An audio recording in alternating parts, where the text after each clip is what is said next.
Hello friends, कैसे हैं आप लोग। स्वागत है आप सभी का आपके अपने यूट्यूब चैनल स्टडी विद आलोक में। ठीक है, तो हम लोग सीरीज़ हल कर रहे थे और उसी क्रम में आगे बढ़ेंगे।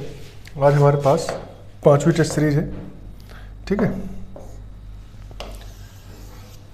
तो इसको सॉल्व करते हैं। ठीक है, और आप भी साथ में सॉल्व करिए और फिर अपना स्कोर चेक कीजिए। 35 क्वेश्चन होंगे इसमें। देखिए 35 में से कितने आप बना पा रहे हैं। ठीक है, तो चलिए स्टार्ट करते हैं। पहला क्वेश्चन लेते हैं। उत्तरी चैनल पार करने वाले दुनिया के सबसे कम उम्र के व्यक्ति कौन है। ठीक है, आपको इसमें उत्तर देना है अंशुमान झिंगरन, कमल सिंह, आदित्य रतन या गिरीश बापट। 4 विकल्प है। पूछा क्या गया है कि उत्तरी चैनल जो है, ठीक है, इसको पार करने वाले दुनिया के सबसे कम उम्र के व्यक्ति बने हैं। तो एक चीज़ तो ध्यान रखिए, ये रिकॉर्ड तो भारत के नाम हो गया है, वो भारतीय हैं, ये तो आपको पता ही होगा। ठीक है, कौन है, तो इसका सही विकल्प होगा अंशुमान झिंगरन। ठीक है, ये मुंबई के रहने वाले हैं। ठीक है, मुंबई के रहने वाले हैं और इनकी उम्र है मात्र 18 वर्ष। 18 वर्ष की उम्र में इन्होंने एक कारनामा कर दिखाया है। तो उत्तरी चैनल पार करने वाले दुनिया के सबसे कम उम्र के व्यक्ति बन गए हैं कौन, अंशुमान झिंगरन। तो इसका सही विकल्प क्या हो जाएगा, ऑप्शन नंबर ए। आगे देखते हैं। विश्व का पहला जटायु संरक्षण और प्रजनन केंद्र किस राज्य में विकसित किया जा रहा है। ठीक है, पूछा क्या गया है, जटायु संरक्षण और प्रजनन केंद्र। बिहार, केरल, उत्तर प्रदेश या फिर महाराष्ट्र। आपको उत्तर बताना है, क्या होगा इसका उत्तर। तो देखो, इसका सही उत्तर होगा उत्तर प्रदेश। ठीक है, उत्तर प्रदेश के महाराजगंज में विश्व का पहला जटायु संरक्षण और प्रजनन केंद्र विकसित किया जा रहा है। तो इसका सही उत्तर क्या हो जाएगा, option number C, Uttar Pradesh. आगे देखते हैं। विश्व के सबसे बड़े रामायण मंदिर, विराट रामायण मंदिर, ये विश्व का सबसे बड़ा रामायण पर आधारित मंदिर होगा, विराट रामायण मंदिर। किस राज्य में इसका निर्माण किया जा रहा है। ठीक है, तो देखो, अब रामायण की बात आती है तो लोग यूपी अयोध्या की ही बात करते हैं कि यहीं पर सब कुछ बन रहा होगा, इसीलिए इस क्वेश्चन में कंफ्यूज होने की चांसेस हैं। ध्यान रखिए, ये बन रहा है बिहार के चंपारण में। ठीक है, और यह विश्व का सबसे बड़ा रामायण के थीम पर आधारित विराट रामायण मंदिर इसका नाम रहेगा। ठीक है, तो ये बिहार चंपारण में, यहाँ पर गांधी जी ने क्या किया था, आंदोलन किया था 1917 में, वही चंपारण। जुलाई 2023, ये 13 नहीं है, 23 है।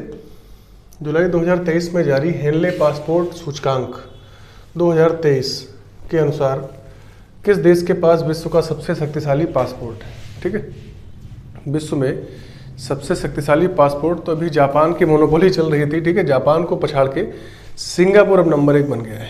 ठीक है, और ये जुलाई 2013 के क्वार्टर की जो रिपोर्ट आई है उसकी बात की जा रही है। तो अब क्या हो जाएगा इसका उत्तर, सिंगापुर। ठीक है, हेनले पासपोर्ट इंडेक्स ये जारी करता है देशों के पासपोर्ट, उनके आधार पर एक सूची तैयार की जाती है जिससे ये पता लगाया जाता है कि किस देश के पासपोर्ट की क्या पावर है विश्व के परिप्रेक्ष्य में। ठीक है, तो इसका उत्तर क्या हो जाएगा, सिंगापुर हो जाएगा। आगे बढ़ते हैं। बेनालू त्यौहार किस राज्य में मनाया गया। ठीक है, बोनालू त्यौहार किस राज्य में मनाया गया। तो ये आंध्र प्रदेश, केरल, तेलंगाना या तमिलनाडु। तो जो बोनालू उत्सव है ये तेलंगाना में मनाया जाता है। ठीक है, तो इसका उत्तर हो जाएगा सी, रिपीट है ये। आगे देखो, निम्न में कौन सा सिंधु घाटी सभ्यता का एक बंदरगाह है। ठीक है, बंदरगाह जाना जाता है। बंदरगाह की जगह पर एक शब्द और यूज किया जाता है, गोदी, गोदी या गोदीबाड़ा, गोदी या गोदीबाड़ा। ठीक है, तो ये भी ध्यान रखना, कभी बंदरगाह पूछे या पत्तन पूछ ले, पत्तन भी कहा जाता है। ठीक है, तो गोदी, गोदीबाड़ा, पत्तन या बंदरगाह कुछ भी पूछ ले सिंधु घाटी सभ्यता में, तो वो आप सबको पता होगा लोथल है। लोथल जो है ये किस नदी के किनारे था, तो एक नदी है भोगवा, भोगवा नदी के किनारे ये बसा हुआ था। ठीक है, तो एक पत्तन, बंदरगाह, लोथल है। ठीक है, तो इसका उत्तर क्या हो जाएगा, ऑप्शन नंबर बी, लोथल। आगे बढ़ते हैं। जैन दर्शन के अनुसार जिन शब्द का क्या अर्थ है, जिन का मतलब क्या होता है।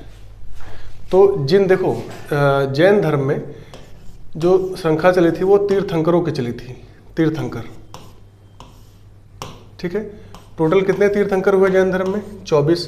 पहले कौन थे? ऋषभदेव। पहले कौन थे? ऋषभदेव, या इनको आदिनाथ भी कहा जाता है। और अंतिम कौन हुए? महावीर स्वामी। तो ये जैन धर्म के बारे में ये बात आप ध्यान रखिएगा। जिन शब्द का अर्थ होता है विजेता। अब विजेता का मतलब ये नहीं जिसने पूरी दुनिया जीत ली हो, जिसने अपनी इंद्रियों को जीत लिया हो, इंद्रियों पर वश प्राप्त कर लिया हो, ज्ञान की प्राप्ति हो गई हो, उसको जिन कहते हैं। ठीक है। इसी तरह जब महावीर स्वामी को जब ज्ञान की प्राप्ति हुई तो उनको जिन भी कहा जाता है। ठीक है। तो इस प्रश्न का सही उत्तर क्या हो जाएगा? विजेता। जिन शब्द का क्या अर्थ होता है? विजेता से। क्लियर है? चलिए आगे बढ़ते हैं। अशोक के शिलालेख पर किस लिपि का प्रयोग किया गया था? ध्यान रखिए 4 लिपियां बहुत फेमस हैं अशोक की। अशोक के शिलालेख ग्रीक, आरमाइक, ब्राह्मी,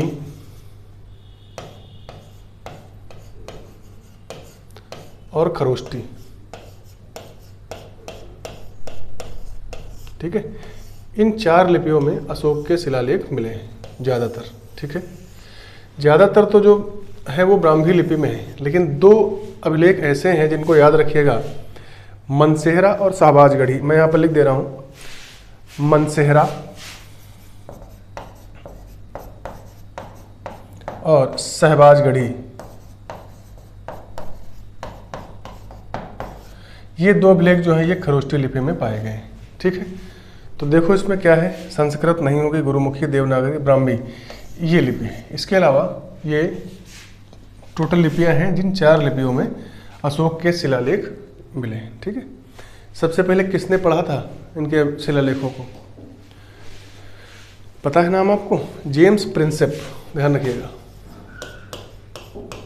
जेम्स प्रिंसेप, इन्होंने ही सबसे पहले अशोक के जो अभिलेख मिले थे उनको पढ़ने में सफलता प्राप्त की थी। ठीक है। तो ध्यान रखिए इसका सही उत्तर क्या हो जाएगा? ब्राह्मी लिपि। ग्रीक, आरमाइक, ब्राह्मी और खरोष्टी ये भाषा प्राकृत हुआ करती थी और लिपियाँ ये थी। ठीक है। चलिए आगे बढ़ते हैं। इसका ऑप्शन ए सही हो जाएगा। किस मुगल शहजादे ने 1657 में उपनिषदों का फारसी में अनुवाद किया था? उपनिषद। ठीक है। कितने हैं इनकी संख्या? 108। ठीक।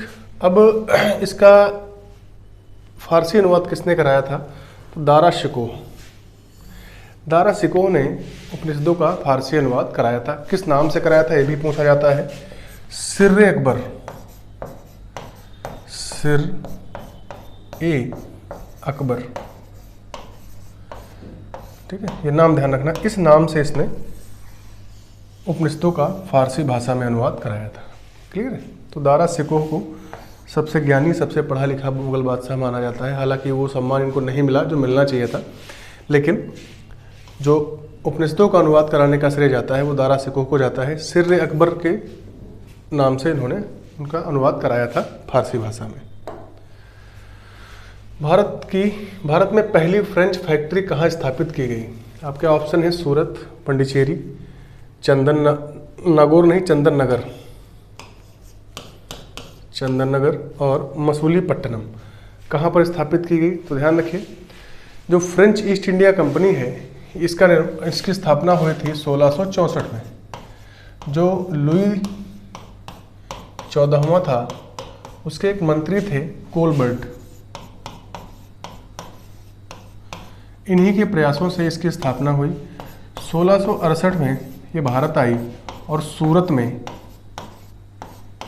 इसने जो है क्या किया था, अपना पहला कारखाना या पहली फैक्ट्री स्थापित करी थी। तो इस विकल्प इसका उत्तर क्या हो जाएगा? सूरत। ऑप्शन नंबर ए ध्यान रखना। ठीक है। 1668 में कहाँ पर खोला था? सूरत में पहली फ्रेंच फैक्ट्री। स्थापना कब हुई थी इसकी? 1664 में। एक मंत्री था लुई 14वें का कोलबर्ट, इसने इसकी स्थापना की थी। चलिए भारत में दक्षिण पश्चिम मानसून का मौसम वर्ष की अवधि क्या है? यानी किस समय पर भारत में दक्षिण पश्चिम मानसून आता है? अब इस मानसून का नाम याद रखना। उत्तर भारत में जितनी भी बारिश होती है वो इसी दक्षिण पश्चिमी मानसून के थ्रू होती है। ठीक है। अब ये होता है, इसका समय क्या है? तो आपके यहाँ बारिश का समय क्या है? हमारे यहाँ जून से सितंबर। बहुत आसान प्रश्न था, कोई दिक्कत नहीं, बस थोड़ा भाषा पर पकड़ बनाइए तो आपको अंदाज़ा लग जाएगा। ठीक है, दक्षिण पश्चिम की बात करें तो सीधे आपको ये एरिया पकड़ना है, ये वाला। ठीक है, इसी से हमारे यहाँ बारिश हो जाती है। ठीक है, दक्षिण और पश्चिम का एरिया जो है। तो इसका उत्तर क्या हो जाएगा? Option number D. चंदन का पेड़ किस प्रकार के वनों में उगता है? उष्णकटिबंधीय पर्णपाती वन, भूमध्य रेखीय सदाबहार वन, उष्णकटिबंधीय वर्षा वन या समाना वन। तो समाना तो नहीं हो सकता। ठीक है, भूमध्य रेखीय वन भी नहीं हो सकते। अब ऑप्शन को हटाना सीखिए कि चंदन का पेड़ लगभग सब लोगों ने देखा है। ठीक है, नॉर्मल उत्तर भारत में उगता है। तो ये उष्णकटिबंधीय पर्णपाती वन इस प्रकार के वनों में पाया जाता है। ठीक है, जैसे आपकी शीशम है, साल है, सागौन है, वो सब उष्णकटिबंधीय पर्णपाती वन होते हैं। ठीक है, पर्णपाती का मतलब ये एक सीजन में अपने पत्ते गिराते हैं, बसंत के मौसम में नए पत्ते इनमें फिर से आ जाते हैं। तो इसका ऑप्शन ए सही हो जाएगा। 1991 में नई आर्थिक नीति में अपनाई गई मुख्य रणनीति क्या थी? उदारीकरण। देखो 1991 में एक मॉडल आया था, 1991 का एक मॉडल आया था, मनमोहन सिंह जब वित्त मंत्री थे, एलपीजी मॉडल, एलपीजी। ठीक है, अब देखो लिबरलाइजेशन, प्राइवेटाइजेशन और ग्लोबलाइजेशन। हिंदी की बात करें तो लिबरलाइजेशन का मतलब होता है उदारीकरण, प्राइवेटाइजेशन का मतलब होता है निजीकरण, ग्लोबलाइजेशन का मतलब होता है वैश्वीकरण। तो ये तीनों जो है मुख्य रणनीतियाँ अपनाई गई थी 1991 में। ठीक है, तो इसका उत्तर क्या हो जाएगा? उपर्युक्त सभी।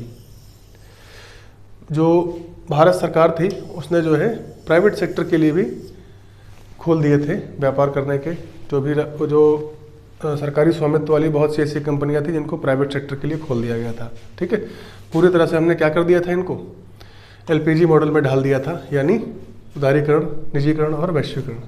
तो इसका उत्तर क्या हो जाएगा? यह मॉडल पूछा जाता है किसके द्वारा लाया गया था? तो तत्कालीन वित्त मंत्री डॉक्टर मनमोहन सिंह, मनमोहन सिंह। ठीक है, तो ध्यान रखिएगा, आगे चल के ये 2 बार प्रधानमंत्री भी भारत के रहे। हरित क्रांति में किसे शामिल नहीं किया गया? गांव की सड़कों के सुधार, बीजों की अधिक उपज देने वाली किस्मों को, सिंचाई की अच्छी तरह से विकसित प्रणाली के उपयोग को, खेती में उन्नत तकनीक के उपयोग को। ठीक है, तो बीजों की अधिक, इसको याद लिया गया। सिंचाई की अच्छी तरह से तकनीक हो, क्योंकि अगर आप खेती कर रहे हैं तो ये सब चीज़ें आपकी होनी चाहिए। ठीक है, कितने भी अच्छे बीज हैं, अगर सिंचाई की व्यवस्था नहीं है तो नहीं हो पाएगा। खेती में उन्नत तकनीक, यही मेन फोकस तो इसी पे था। ठीक है, तो सड़कों का जो सुधार था ये इसका उद्देश्य नहीं था। ठीक है, तो ये तो आराम से हो जाएगा, आगे बढ़ते हैं। हाँ, हरित क्रांति के बारे में मैंने आपको बताया था, इसके जनक MS स्वामीनाथन हैं और तीसरी पंचवर्षीय योजना में इसको लागू किया गया था। भारतीय संविधान का अनुच्छेद 44 नागरिकों के लिए समान नागरिक संहिता से संबंधित है। समान नागरिक संहिता से संबंधित है। ये किस भाग में है, किस के अंतर्गत अनुच्छेद 44 का उल्लेख किया गया है? ठीक है, क्या राज्य के नीति निदेशक सिद्धांत या DPSP इनको बोलते हैं, क्या इसमें है? केंद्र सरकार, राज्य सरकार, भारतीय नागरिक के मौलिक अधिकार। तो सबको पता है जो अनुच्छेद 44 है समान नागरिक संहिता, वो किस में है? राज्य के नीति निर्देशक तत्व। ठीक है, ये निर्देश दिया गया है कि राज्य प्रयास करेगा कि सब कहीं समान सिविल कोड लागू करें। तो अनुच्छेद 44 का संबंध किससे है? DPSP से। संविधान सभा के पहले अस्थायी। अब देखो ये सवाल बहुत अच्छा है, यहाँ से कई कॉन्सेप्ट आपके क्लियर होने वाले हैं। यहाँ से कई प्रश्न बनते हैं। पहला तो प्रश्न यही बन गया कि संविधान सभा के पहले अस्थायी अध्यक्ष कौन है? सबको पता है डॉक्टर सच्चिदानंद सिन्हा। इनको बनाया गया था अस्थायी सदस्य। संविधान सभा की पहली बैठक 9 दिसंबर 1946 को। ठीक है, एक क्वेश्चन आपका ये हो गया। अभी मान लो इसमें अस्थायी ना लगाता और पूछता संविधान सभा के पहले अध्यक्ष कौन थे, तब भी उत्तर आपका क्या होता? ये होता। लेकिन यहाँ पर अगर अस्थायी की जगह स्थायी लगा के पूछता तो आपका उत्तर बदल जाता और तब कौन हो जाता? डॉक्टर राजेंद्र प्रसाद। तो यहाँ से 3 तरह के सवाल पूछे जाते हैं, या तो स्थायी अस्थायी लगा के पूछ लेगा। ठीक है, तो आपको पता होना चाहिए अस्थायी ये हैं, स्थायी ये थे। पहले पूछ लेगा तो पहले हमेशा सच्चिदानंद सिन्हा ही बनेंगे। ठीक है, चलो। केंद्र राज्य संबंध किस सूची में है? ठीक है, सूची किस अनुसूची में है? आपको पता है कितनी अनुसूचियाँ हैं? 12। मूल संविधान में 8 अनुसूचियाँ थीं, बाद में 4 और जोड़ी गई, टोटल संख्या क्या हो गई? 12। ठीक, तो इसको ध्यान रखिएगा। केंद्र राज्य संबंध जो है वो 7वीं अनुसूची का विषय है। इसी में 3 प्रकार की सूचियाँ बताई गई हैं। एक आपकी है संघ सूची या संघीय सूची बोलते हैं इसको, दूसरी है राज्य सूची, और तीसरी है समवर्ती सूची। समवर्ती सूची 3 प्रकार की सूचियां हैं और इन सूचियों में विषयों को बांट दिया गया है और केंद्र और राज्य के मध्य जो संबंध है वो किसी भी टकराव की स्थिति में ना पहुंचे, ये प्रयास किया गया है। तो ये 7वीं अनुसूची संबंधित है। ठीक है, इसको ध्यान रखिएगा। अगला प्रश्न लेते हैं। हड़प्पा सभ्यता के निम्नलिखित स्थलों में से कौन सा स्थल पाकिस्तान में स्थित नहीं है? अब आपको बताना है। ठीक है, आपको बताना है कि कौन सा स्थल पाकिस्तान में स्थित नहीं है। शोरतगोई है, कोट दीजी है, बालाकोट है या चंद्रदुर्ग है। तो ध्यान रखिए, सिंधु घाटी सभ्यता में जो अवशेष मिले हैं वो 3 देशों में मिले हैं। ठीक है, भारत, पाकिस्तान और अफगानिस्तान। तो ये जो 3 हैं ये तीनों पाकिस्तान में है। ठीक है, लेकिन जो शोरतगोई है ये और एक और है शोरतगोई के साथ मुंडीगौक, शोरतगोई और मुंडीगौक, ये 2 स्थल जो हैं ये अफगानिस्तान में है। अफगानिस्तान, ठीक है, अफगानिस्तान में है ये 2 स्थल। तो आपका सही उत्तर क्या हो जाएगा? शोरतगोई। ठीक है, मुंडीगौक भी अफगानिस्तान में, मात्र ये 2 ही स्थल अफगानिस्तान में है, बाकी पाकिस्तान और भारत में है। ठीक है, तो ऑप्शन नंबर ए सही हो जाएगा। किस स्तंभ शिलालेख में समुद्रगुप्त की उपलब्धियां अभिलिखित की गई हैं जो अपनी विजय के लिए नेपोलियन ऑफ इंडिया के नाम से भी जाने जाते थे? क्वेश्चन थोड़ा सा भाषा इसकी अलग टाइप की लग रही होगी। कहने का मतलब यह है कि जो समुद्रगुप्त के बारे में उसकी प्रशस्ति लिखी गई है जिसको प्रयाग प्रशस्ति कहा जाता है। प्रयाग प्रशस्ति। ठीक है, सीधा सा आप लोगों ने ये पढ़ा होगा, लेकिन थोड़ा सा क्वेश्चन इसलिए मैंने घुमाया है, किसी भी फॉर्म में अगर आता है तो आप घबराइए नहीं। ठीक, तो समुद्रगुप्त को ही नेपोलियन ऑफ इंडिया कहा जाता है और इसी की उपलब्धियों का बखान करते हुए इसके एक दरबारी कवि थे हरिसेन। कौन थे? हरिसेन। ठीक है, इसी हरिसेन के द्वारा समुद्रगुप्त की उपलब्धियों का बखान किया गया है जिसे प्रयाग प्रशस्ति के नाम से जाना जाता है। और ये कहाँ है? इलाहाबाद। अब इलाहाबाद का नाम बदल दिया गया है, प्रयाग कर दिया गया है ना, लेकिन प्रयाग प्रशस्ति के नाम से लिखा गया।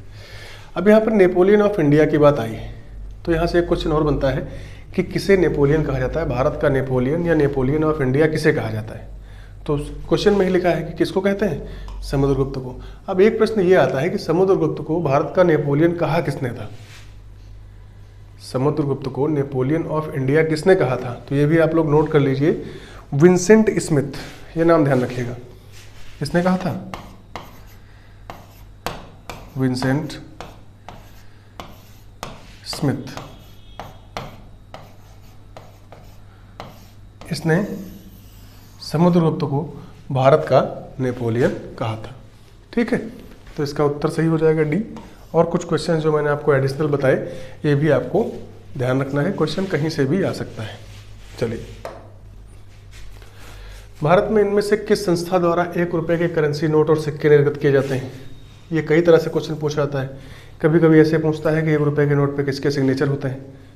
ठीक है, तो ध्यान रखिए, 1 रुपए से बड़े जितने भी नोट होते हैं उन पर सब पर सिग्नेचर जो होते हैं वो आरबीआई के गवर्नर के होते हैं। आरबीआई के गवर्नर के होते हैं। जो 1 रुपए से बड़ी मुद्रा जो होती है उस पर सब पे 1 रुपए का नोट और सिक्का ये जो जारी करने या निर्गत करने का काम है ये वित्त मंत्रालय के पास होता है। ठीक है, बाकी सारे काम सेंट्रल बैंक या इसको आरबीआई भी कहते हैं तो ये करती है।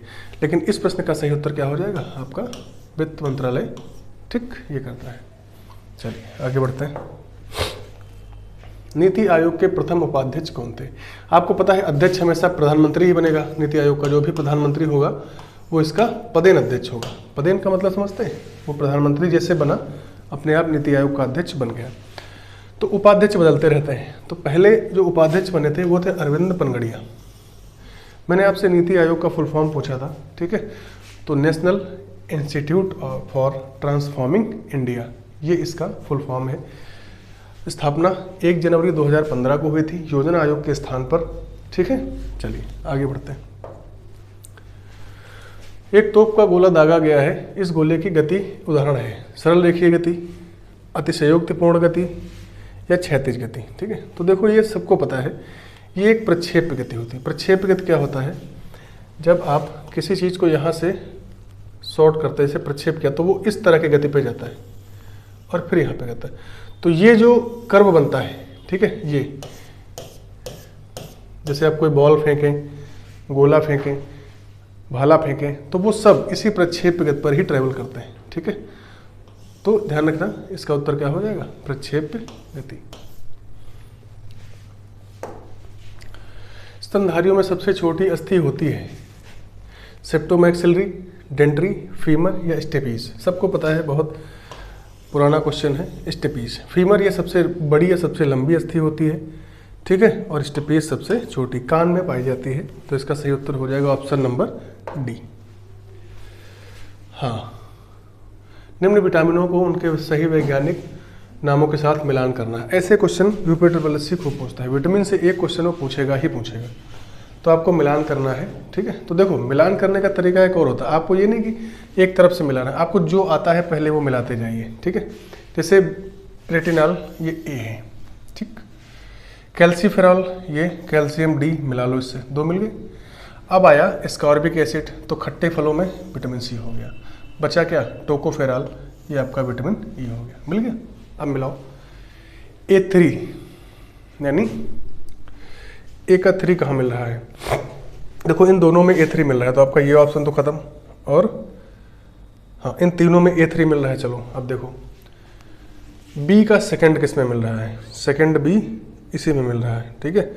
तो ये भी आपका ऑप्शन खत्म और ये भी आपका ऑप्शन खत्म, 2 से ही आपका सॉल्व हो गया।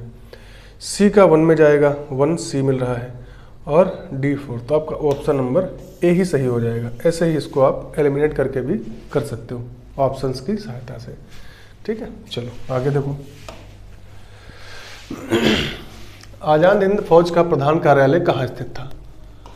सुभाष चंद्र बोस के लिए तो सिलेबस में अलग से बात की गई है, तो उनसे क्वेश्चन पूछा जरूर जाएगा, तो मैं उन्हीं के आधार पर क्वेश्चंस इंक्लूड कर रहा हूँ।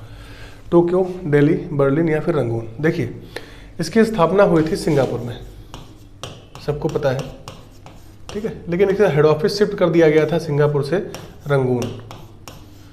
गाना सुना है ना, मेरे पिया गए रंगून, वही वाला रंगून है ये, ठीक है। तो इसका सही उत्तर क्या हो जाएगा, option number D, Rangoon. Clear है, ऑप्शन नंबर डी। आगे बढ़ते हैं। निम्नलिखित में से किस एक ने सुभाष चंद्र बोस को देश नायक कहा था। मैंने उस दिन बताया था कि नेताजी किसने कहा था, तो गांधी जी ने नेताजी कहा था, है ना। जैसे गांधी जी को इन्होंने क्या कहा था, राष्ट्रपिता, तो गांधी जी ने इनको नेताजी बोल दिया था, ठीक है। अब आपसे पूछा गया देश नायक किसने कहा था। राम मनोहर लोहिया ने कहा था, रविन्द्रनाथ टैगोर ने, या फिर सरदार वल्लभ भाई पटेल ने। तो रविन्द्रनाथ टैगोर महोदय जो हैं, इन्होंने ही सुभाष चंद्र बोस को देश नायक की उपाधि दी थी, देश नायक कहा था। क्लियर। चलो, निम्नलिखित में से कौन सा एक कैबिनेट मिशन का सदस्य नहीं था। मैंने आपकी हाल ही में कैबिनेट मिशन पढ़ाया था और बोला था कि 3 सदस्यीय आयोग भारत आया था 1946 में, उसी के आधार पर संविधान सभा का गठन हुआ था, ठीक। A.V. अलेक्जेंडर, पैथिक लॉरेंस और स्टेफर्ड क्रिप्स, ये 3 सदस्य थे, और उसमें लॉरेंस जो थे वो उसके अध्यक्ष थे। तो देखो पैथिक लॉरेंस थे, स्टेफर्ड क्रिप्स भी थे, A.V. अलेक्जेंडर, जॉन साइमन नहीं थे, ठीक है। यही इसका सही उत्तर हो जाएगा कि जॉन साइमन जो है ये कैबिनेट मिशन के सदस्य नहीं थे। भारत के स्वतंत्र होते समय इंग्लैंड का प्रधानमंत्री कौन था, यानी बात की जा रही है 1947 की, ठीक है। तो ये भी मैंने आपको बताया था कि भारत जब आज़ाद हो रहा था उससे पहले सत्ता परिवर्तन हुआ था ब्रिटेन में, लेबर पार्टी के नेतृत्व में सरकार चल रही थी और प्रधानमंत्री कौन बना था, क्लेमेंट एटली। तो इसका जो सही उत्तर हो जाएगा वो क्या हो जाएगा, ऑप्शन नंबर बी, क्लेमेंट एटली। भारतीय व्यापार में ईस्ट इंडिया कंपनी का एकाधिकार कब समाप्त किया गया है? इंपॉर्टेंट क्वेश्चन है और ये मैंने आपको पढ़ाया है। आप यूट्यूब पर जाएंगे, प्लेलिस्ट खोलेंगे तो भारत का संवैधानिक विकास इस नाम से मैंने एक प्लेलिस्ट बना रखी है। 1773 से लेके और 1935 तक के जो भी एक्ट, अधिनियम, चार्टर आए सब मैंने डिटेल में बहुत अच्छे से पढ़ाए हैं पॉइंट वाइज। वहाँ पर आप जाओगे, इस क्वेश्चन का उत्तर आपको वहीं मिल जाएगा। हालांकि मैं यहाँ भी बता दे रहा हूँ, एकाधिकार समाप्त किया गया था 1813 में। क्लियर है? अब देखो यहाँ पर एक कन्फ्यूजन हो सकती है इसको लेकर। तो यहाँ पर क्वेश्चन क्या पूछा गया है कि एकाधिकार समाप्त कब किया गया? ठीक, 1813 से पहले कंपनी का एकाधिकार हुआ करता था, मोनोपोली हुआ करती थी, जो कंपनी चाहे जैसा व्यापार चाहे कर सकती थी। लेकिन 1813 के बाद क्या किया गया कि चाय और चीन को छोड़कर उसका एकाधिकार समाप्त कर दिया गया। यानी एकाधिकार का मतलब अब आप ही नहीं, अब सबको हम अधिकार दे रहे हैं, तो यहीं पर तो समाप्त किया गया। अगर क्वेश्चन पूछा था कि पूर्ण रूप से कब समाप्त किया गया, ठीक है, तो आपका उत्तर क्या होता? 1833। क्लियर है? क्वेश्चन समझ लेना इसको। आगे बढ़ते हैं। अगला प्रश्न क्या है? निम्नलिखित में से कौन सा एक जवाहरलाल नेहरू का जीवनी कार्य है? पंडित जवाहरलाल नेहरू भारत के पहले प्रधानमंत्री थे। इनकी जीवनी किसने लिखी है, ये आपसे पूछा गया है। फ्रैंक मोरिस, डोम मोरिस या लुई फिशर या फिर वेब मिलर? तो इसका उत्तर हो जाएगा फ्रैंक मोरिस। फ्रैंक मोरिस ने पंडित जवाहरलाल नेहरू की जीवनी लिखी हुई है। क्लियर? चलिए अब आते हैं अगले क्वेश्चन पे, क्वेश्चन नंबर 32। इसमें आपको मिलाना है और मिलान करके बताना है कि इसका उत्तर क्या होगा। चलिए मिलाइए। महात्मा गांधी से कौन सी घटना संबंधित है? तो दांडी मार्च है। जवाहरलाल नेहरू से खान अब्दुल गफ्फार खान, देखो ये मैंने आपको बताया था, ये लाल कुर्ती आंदोलन जो चलाया था इन्होंने ना, इनकी जो संस्था थी, इनके जो संगठन के लोग थे वो लाल रंग की कुर्ती पहनते थे। ठीक है, इसीलिए उनके चलाए गए आंदोलन को लाल कुर्ती आंदोलन कहा गया। और इनको क्या कहते थे? सीमांत गांधी या फ्रंटियर गांधी भी कहा जाता था। और इनको भारत रत्न भी दिया गया है 1987 में। तो ये हो गया। ठीक है, बारदोली से संबंधित थे सरदार वल्लभ भाई पटेल और जवाहरलाल नेहरू। अब एक बचा तो इसको इससे मिला दो, हो गया। अब देखो क्या बना आपका, A1 A का 1 बना, B का 4 बना, C का क्या बना, C का 2 बना, C2, और D का क्या बना, 3, D3। तो A1 B4 C2 D3 कौन सा मिलेगा? A1 B4 C2 D3। आपका विकल्प D सही हो जाएगा। ठीक है, क्लियर? तो इसका उत्तर क्या हो जाएगा? Option number D.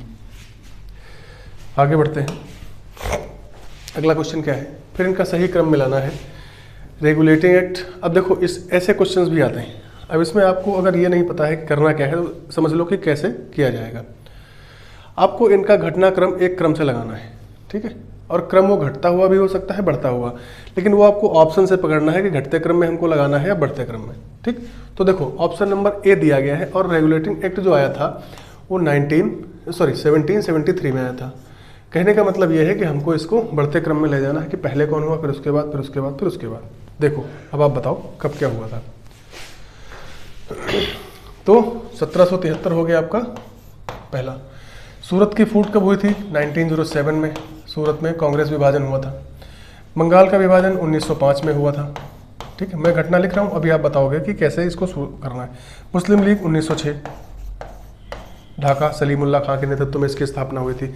अब आप क्रम बनाइए। ए हो जाएगा पहला ए, फिर दूसरी घटना कौन सी होती है? तो ये 5 वाली है ना, ए सी के बाद फिर डी, और डी के बाद क्या होगा? बी। तो ACDB, ये विकल्प सी आपका सही हो जाएगा। ठीक है, ACDB अगर करेंगे, इन घटनाओं को मिलाएंगे, ऐसे मिला सकते हैं, ऑप्शन नंबर सी आपका सही हो जाएगा। रेगुलेटिंग एक्ट मैंने आपको पढ़ा दिया है। 1773 में पहला एक्ट आया था। कांग्रेस सूरत की फूट, या इसको बोला जाता है सूरत अधिवेशन भी कहते हैं। ठीक है, 1907 में कांग्रेस नरम दल और गरम दल में बट गई थी इसी में। बंगाल का विभाजन कर्जन के द्वारा किया गया था 1905 में। बंगाल को 2 हिस्सों में बांट दिया गया था, पूर्वी और पश्चिमी करके, और वही पूर्वी बंगाल आगे चलकर पाकिस्तान भी बनता है। मुस्लिम लीग की स्थापना 1906 में ढाका में सलीमुल्लाह खां के नेतृत्व में की गई थी। इसको भी ध्यान रखिएगा। इसका सही उत्तर हो जाएगा ऑप्शन नंबर सी। अगला देखिए, राष्ट्रीय आंदोलन और उसकी घटनाएं हैं। अब इनका भी आपको क्रम मिलाना है। देखो ये क्रम वाले सवाल मैंने इसलिए इंक्लूड ज़्यादा किए हैं क्योंकि एक आध क्वेश्चन मिल भी सकता है, और एक क्वेश्चन कराने के पीछे मेरा ये उद्देश्य है कि आपको कई चीज़ें एक साथ क्लियर होती चली जाएं। देखो इनका समय बताओ। चंपारण, ये गांधी जी का किया गया पहला आंदोलन था 1917 भारत में, ठीक है। असहयोग आंदोलन कब हुआ था? 1920 से 22। यही चौरी चौरा घटना जब घटी थी तभी ये आंदोलन वापस ले लिया था गांधी जी ने। भारत छोड़ो, अभी मैंने पिछले सेट में ही इससे क्वेश्चन कराए थे, 1942 9 अगस्त 1942 को शुरू हुआ था। दांडी मार्च 1931 30-31 की बात है, ठीक है। तो अब इसमें आप घटनाओं को क्रम में लगा लीजिए। सबसे पहले कौन सी घटना हुई? तो 1। नंबर 2 पे कौन सी हुई? तो सेकंड वाला आ जाएगा। नंबर 3 पे कौन सी हुई? तो ये आपका आ जाएगा 4th वाला, ठीक है। और 4th के बाद क्या आ जाएगा? 3rd वाला।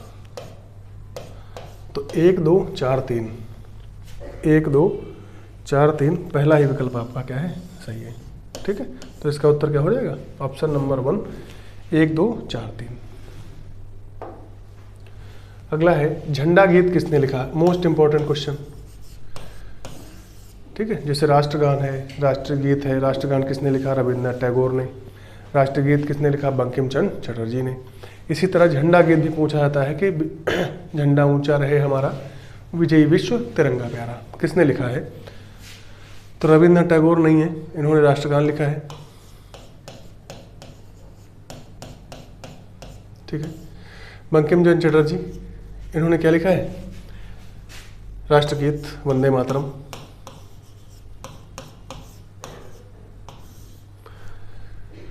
और श्यामलाल पार्षद, झंडा गीत जो लिखा है वो किसने लिखा है? श्यामलाल पार्षद। इनको श्रेय जाता है झंडा गीत लिखने का।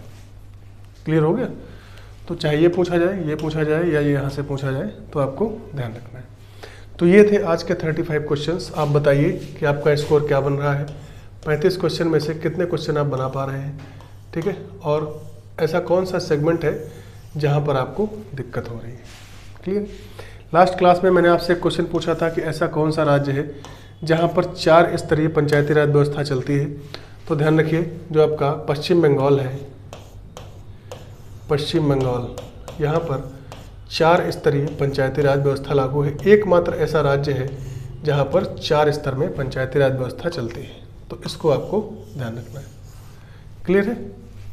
तो आज की क्लास में इतना ही। सेशन अगर आपको अच्छा लगा तो इसको लाइक करिए, शेयर करिए, सब्सक्राइब करिए, ठीक है। और वीडियो को पूरा देखिए। जो भी डाउट अगर आपके हैं तो कमेंट सेक्शन में आप पूछ सकते हैं। अगर कोई क्वेश्चन भी है तो भी आप कमेंट कर सकते हैं, उसका आंसर मैं आपको दे दूंगा। क्लियर है? चलिए, तो आज के लिए इतना ही। बहुत बहुत धन्यवाद। जय हिंद।